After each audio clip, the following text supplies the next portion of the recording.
तत्काल वहाँ के गृह सचिव को हटाया जाए, मुख्य सचिव को हटाया जाए, डीजीपी को हटाया जाए तत्काल। हम सबका हिंदुस्तान, इसे सलाम। जो सरकार कहती है कि मैं कश्मीरी पंडितों के साथ हूँ, हिंदुओं के साथ हूँ, उनके राज्य में, उनके शासन काल में 1970 हटाने के बाद में अगर फिर भी कश्मीरी पंडित वहाँ से पलायन कर रहे हैं और वहाँ पर उनका नरसंहार हो रहा है। आज कहाँ है विवेक अग्निहोत्री? विदेशों में बैठ के अपना खुशियाँ मना रहा है, छुट्टियाँ मना रहा है। सिख जो आतंकवादी हैं, दूसरी तरफ सिखों की आप सिंपैथी लेना चाहते हैं कि वो 1984 में देखो जी कांग्रेस ने ये किया था। चुन के जिस ढंग से बैंक में घुस के मारा जा रहा है, 370 हटा के उसके पर्दे के पीछे क्या क्या खेल हुआ और देश के साथ धोखा हुआ। अगर सरकार में हिम्मत है,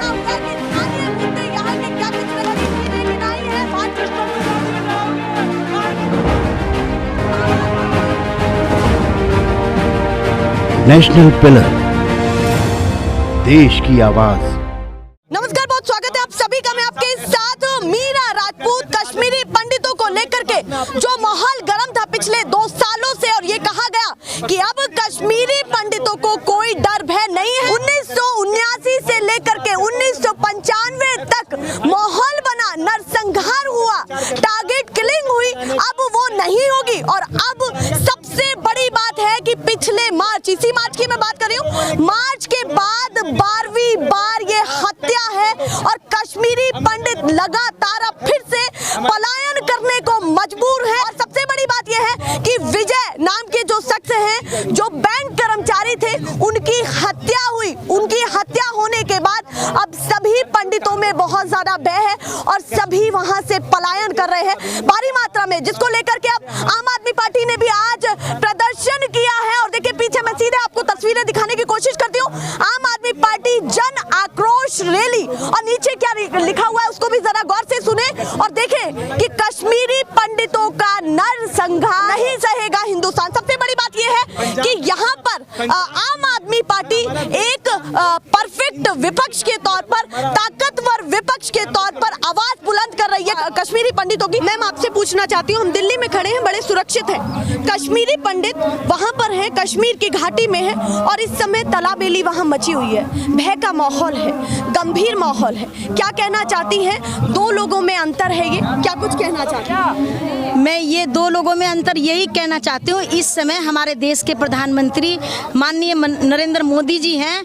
अगर वहाँ पर इस समय 370 हटाने के बाद में अगर फिर भी कश्मीरी पंडित वहाँ से पलायन कर रहे हैं और वहाँ पर उनका नरसंहार हो रहा है, तो कहीं ना कहीं वो जिम्मेदार हैं, उसको रोकना चाहिए। हम उनको ये विनती करते हैं, उनसे हाथ जोड़कर प्रार्थना करते हैं कि वो हमारे देश के प्रधानमंत्री हैं, हमारी नजरें उनकी तरफ देख रही हैं कि किसी तरीके से हमारे पंडितों का नरसंहार रोके। वो सबको एकजुट होकर के मिलना चाहिए। अगर हिंदू मुस्लिम ही करते रहेंगे तो हम कभी एक नहीं हो सकते।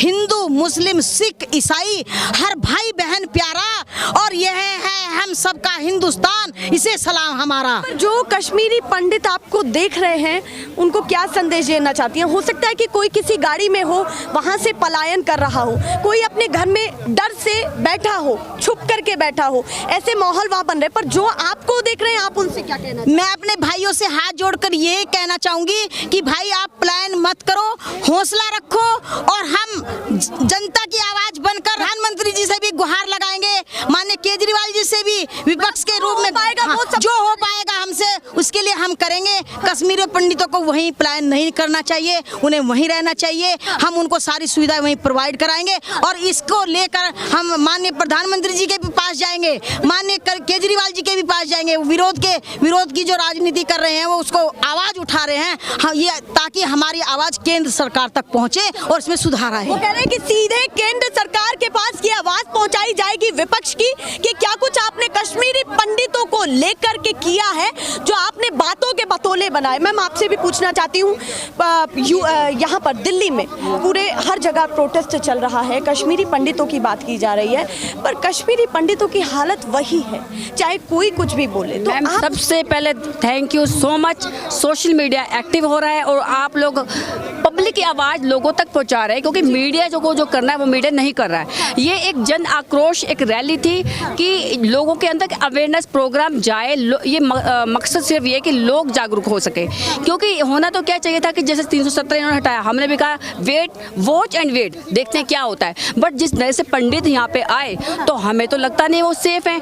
अगर वो सेफ होते तो इस तरह से उनका पलायन क्यों होता? जिम्मेदारी किसकी है? सेंट्रल गवर्नमेंट के पास पावर भी है। पिछली बार आपने देखा था कि मीडिया टोटल कोई वहाँ से राहुल गांधी भी गए थे कश्मीर में, उनको जाने नहीं दिया गया था। तो उनके पास सब कुछ करना चाहे तो मुझे तो ऐसा लगता है, मेरी अपनी एक ओपिनियन, मैं एक सोशल वर्कर हूँ, मेरी अपनी ओपिनियन है कि अभी मुस्लिम, फिर सिख, फिर बौद्ध, फिर SC 80% SC और OBC इनका नंबर आने वाला है। और सिर्फ ये जो अरविंद केजरीवाल जो राजनीति कर रहे हैं, शिक्षा, स्वास्थ्य, रोजगार और संस्कार, ये एक हमें तो लगता है, लोग कहते थे ये जीतेंगे ही नहीं, ऐसी राजनीति पे तो जीता ही नहीं है। राजनीति चलती आ रही है धर्म और जाति को लेके, इससे हटकर कैसे जीत जाएंगे? लेकिन 5 साल मांगे लोगों ने उनको 3 बार जिताया, क्योंकि दिल्ली की जनता समझदार थी। यहाँ पे सब इक्वल है, कोई यहाँ पे इस तरह का नहीं है। लेकिन बाकी स्टेट के अंदर अभी बहुत बहुत बहुत कुछ होना बाकी है। ये दिखाना चाहते हैं कि इधर से मुस्लिम जो है मुस्लिम गलत कर रहे हैं, इससे ये सिख जो आतंकवादी हैं, दूसरी तरफ सिखों की आप सिंपैथी लेना चाहते हैं कि वो 1984 में देखो जी कांग्रेस ने ये किया था ताकि कांग्रेस भी खत्म हो जाए।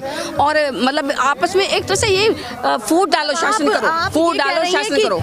आप सीधे ये कह रही हैं कि चट भी अपनी पट भी अपनी, जैसी राजनीति जिस समय के अनुसार है, समझ गए आप, उस समय की जा रही है। हाँ। पब्लिक जो है गुमराह होने से बच सके उसके लिए ये एक अवेयरनेस प्रोग्राम था। ऐसा होना चाहिए और आप जैसे लोगों को आना चाहिए, पब्लिक के व्यूज दिखाने चाहिए। तो कश्मीरी पंडितों से कैमरे के जरिए क्या कहना चाहती हैं? कश्मीरी पंडितों को, मैं दिल्ली वासी होने के नाते, जैसे मैंने अरविंद जी की अभी स्पीच सुनी कि कश्मीर के हर इंसान के साथ, चाहे मुस्लिम है, सिख है, चाहे पंडित है, कोई भी है, क्योंकि सब हमारे अपने, हम भारतीय हैं, तो हम उनके साथ खड़े हैं। मैं कहती हूँ अरविंद केजरीवाल जो कि जिस तरह की वो बात कर रहे हैं, एक सोशल वर्कर होने के नाते, मेरे साथ 15 NGO जुड़ी हुई है, हम लोग सोशल वर्क करते हैं। तो हम ऐसे लोग, चाहे वो प्रधानमंत्री, अगर प्रधानमंत्री भी ऐसी बात करेंगे तो हम प्रधानमंत्री के भी साथ हैं। चाहे कोई भी पार्टी का कोई भी नेता अगर ऐसी अच्छी बात करेगा, हम उसको सपोर्ट करेंगे। मतलब आप कह रहे हैं यही विचार अगर प्रधानमंत्री के भी होते, हाँ, हम उनको सपोर्ट कर, यस। हमारे लिए पार्टी का कोई मतलब है, हमारे लिए अच्छी सोच, अच्छे विचार, आगे डेवलप की बात करें, पब्लिक की बात करें, हम उनके साथ हैं। चलिए और भी लोगों से पूछना चाहती हूँ, आप बताइए कश्मीरी पंडितों को लेकर के क्या कुछ कहना चाहते हैं, उनके साथ जो हो रहा है। और अभी एक विजय भाई जिनके साथ बैंक के अंदर ये सारी चीजें हुई कि बैंक कर्मचारी को गोली मार दी जाती है और भय का माहौल इतना है कि अब हर जगह पलायन की स्थिति आ गई है। जहाँ भी पूरे एरिया में वहाँ पर कश्मीरी पंडित हैं, वो सभी पलायन करने के लिए मजबूर हैं या फिर अपने घर में दुबक करके, डर करके, भय के साथ बैठे।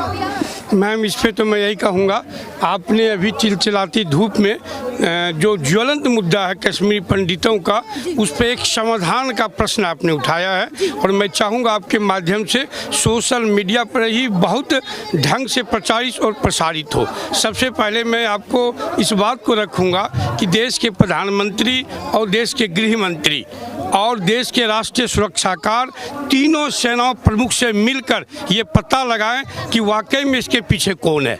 चाहे वो 19 जनवरी आपको 1990 की बात हो, उस रात की याद ताज़ा हो गई अभी पिछले सप्ताह की घटना को देखकर। सबसे बड़ी बात अहम है, मतलब आप कह रहे हैं उस दौर में और इस दौर में कश्मीर के कोई फर्क, उससे ज़्यादा दर्दनाक फर्क है। जो सरकार कहती है कि मैं कश्मीरी पंडितों के साथ हूँ, हिंदुओं के साथ हूँ, उनके राज्य में, उनके शासनकाल में ऐसी दुर्भाग्यपूर्ण घटनाएं हो रही है। इसके पीछे हमें पता लगाना पड़ेगा आखिर कौन लोग हैं जो कश्मीर के लोग, कश्मीरी पंडित जिस ऑफिस में काम करते हैं, वो कैसे पता चला, वो कैसे लोग जाना कि टोटल इतने आदमी इस ऑफिस में काम कर रहे हैं। आप में बिल्कुल सही प्रश्न, हिंदू है या कौन लोग हैं, कौन हिंदू हैं, कौन खासकर पंडित हैं, चुन चुन के जिस ढंग से बैंक में घुस के मारा जा रहा है, घरों में घुस के मारा जा रहा है। हालात ये है, इतनी बदतर है कि जो ट्रांजिट कैंप में रुके हुए थे वो भागने को मजबूर हैं। सरकार की जब सेनाएं, पैरामिलिट्री फोर्स उसको घेरे हुए है, लगता है कि उनको नजरबंद किया हुआ है। कितनी दुर्भाग्यपूर्ण स्थिति है। भय के माहौल में जी रहे हैं, सरकारी भय के माहौल में जी रहे हैं। सरकार ये कह रही है कि हम गंभीर बैठक कर रहे हैं, रॉ के साथ कर रहे हैं। सबसे बड़ी बात ये भी है, उन्होंने ये भी चीज मेंशन की है कि सरकार बहुत ज्यादा सजग है और द कश्मीर फाइल्स जो अभी आई थी रिसेंट में, उसका कितना बड़ा फर्क देखते हैं कि यहाँ पर कश्मीरी पंडितों के लिए कितना। मैम, इससे दुर्भाग्यपूर्ण स्थिति क्या हो सकती है? ये कश्मीर फाइल के चलते ही यह भी एक कारण है इतनी बड़ी आतंकवादी वारदात होने की। कैसे आप इसको? मैं इसलिए जोड़ रहा हूँ कि आप पिछले दिनों की घटनाओं को उकेरा गया, कई गंभीर बातों को बताया गया। जो बहुत कमजोर दिमाग के बच्चे थे, जो आतंकवादी थे, उन चीजों से प्रेरणा मिलके उन्होंने घटनाओं को भी अंजाम दे सकता है, यह भी एक कारण हो सकता है। और कश्मीर फाइल को जिस ढंग से इन्होंने ब्रांडिंग किया, कमर्शलाइज किया, आज कहाँ है विवेक अग्निहोत्री? विदेशों में बैठ के अपना खुशियां मना रहा है, छुट्टियां मना रहा है, और 200 करोड़ रुपए लेकर कितने पैसे कश्मीर पंडितों के बारे में दिए। सरकार पे लानत है कि वो फिल्म का प्रमोशन करती है। पैसे कमाए कम से कम उनके लिए वहाँ आज होना चाहिए, सरकार को घोषणा करना चाहिए, विवेक अग्निहोत्री को आगे आना चाहिए। सरकार से, केंद्र सरकार से कैमरे पर क्या कहना चाहते हैं, उनसे क्या कहना चाहते हैं और क्या चेतावनी देना चाहते हैं? मैं ये भारत के प्रधानमंत्री को, गृह मंत्री को और वहाँ के खासकर राज्यपाल को तुरंत हटाए, तत्काल प्रभाव से मनोज सिन्हा को हटाने का मैं मांग करता हूँ। इससे पहले भी गवर्नर जो रहे वो भी नाकामयाब रहे और देश के साथ धोखा हुआ। 370 हटा के उसके पर्दे के पीछे क्या क्या खेल हुआ। 370 हटाना धोखा है, कोई फायदा बता दे। भारत सरकार के प्रतिनिधि आके मीडिया में आके बता दे कि 370 जब हटाया गया, क्या गलत करेंसी नहीं आई, क्या आतंकवादी वारदात नहीं हुआ, क्या ये सच नहीं है कि अब तक में सबसे अधिक जवान शहीद हुए हैं तो 370 हटाने के बाद हुए हैं? ये सब क्या हो रहा है देश में? मतलब आप कह रहे हैं कि जो कश्मीर की घाटी में इन सब मामलों को संभाल नहीं पाए, उन सबको हटाया जाए, तत्काल हटाया जाए। तत्काल वहाँ के गृह सचिव को हटाया जाए, मुख्य सचिव को हटाया जाए, डीजीपी को हटाया जाए तत्काल। अगर सरकार में हिम्मत है तो डीजीपी को हटाए, मुख्य सचिव को हटाए, चीफ सेक्रेटरी को हटाया जाए और गवर्नर को तत्काल प्रभाव से हटाकर एक ऐसे प्रशासक को रखे जिसमें एडमिनिस्ट्रेटिव कैपेबिलिटी हो, जिसमें काम करने की भावना हो, जो ट्रांजिट कैंपों पे रखकर हमारे कश्मीर भाई बहनों के साथ डर के भय में रखा जा रहा है। खाने पीने की सुविधा का अभाव है, कोई राशन पानी नहीं दी जा रही है, चारों पुलिसों से पैरामिलिट्री फोर्स घेरे हुआ है, उनको आने नहीं दी जा रही। मैम, आप पता कर लो, ये सच्चाई है, ये सच्चाई है, इस बारे में बोलना चाहिए। से लौट करके यहाँ पर फिर से यहाँ पर आ रहे हैं, उनसे क्या कहना? देश, मैं यही कहना चाहूँगा, आप घबराओ नहीं, हर वक्त का, हर सितम का अंत होता है, समाधान होता है। पूरा विपक्ष के हमारे माननीय मुख्यमंत्री केजरीवाल जी आपके सामने हैं, जिस ढंग से उन्होंने पंजाब के समस्याओं को लेकर, जिनको खालिस्तानी कहकर आतंकवादी कह रहा था, आज उन्हीं लोगों के हाथ में सत्ता का सुख और सौभाग्य देने का काम किया है। मैं कश्मीर पंडितों भाइयों बहनों को कहना चाहूँगा कि आपका भी दुख का अंत जल्द होने वाला है। हमारे मुख्यमंत्री जी बैठे वाले नहीं है। मतलब अगर एक ताकतवर विपक्ष तैयार हो चुका है जो आवाज बुलंद करेगा उन सभी लोगों की, बिल्कुल करेंगे।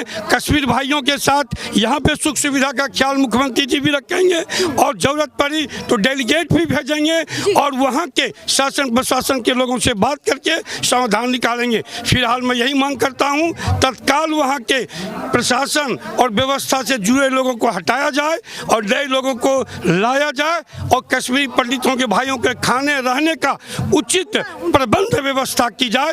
तत्काल लेवल पर बुला के एनएसए के साथ बातचीत की जाए। चलिए, बहुत धन्यवाद आपका। किस तरीके से दिल्ली में भी आक्रोश है कश्मीरी पंडितों के साथ जो हुआ, दिल्ली में भी आक्रोश है। लोग कह रहे हैं कि हमारे भाइयों को सुरक्षित रखा जाए। सबसे बड़ी बात है कि जब आप 370 की बात करते हैं उसके बाद भी ये हालात होते हैं, द कश्मीर फाइल्स की आप बात करते हैं उसके बाद भी ये हालात होते हैं, तो कहां कश्मीर की घाटी सुरक्षित है और कहां कश्मीरी पंडित सुरक्षित है? एक बड़ा प्रश्न चिन्ह लग जाता है, जिसका जवाब जो लोग दे रहे हैं, यहाँ पर देख रहे हैं मुझे, वो कमेंट सेक्शन में भी जरूर दें कि आप कश्मीरी पंडितों के लिए क्या सोचते हैं और क्या कहना चाहते हैं और क्या स्थिति इस समय केंद्र सरकार संभाल रही है या कितना नहीं कर पा रही है। फिलहाल के लिए नमस्कार।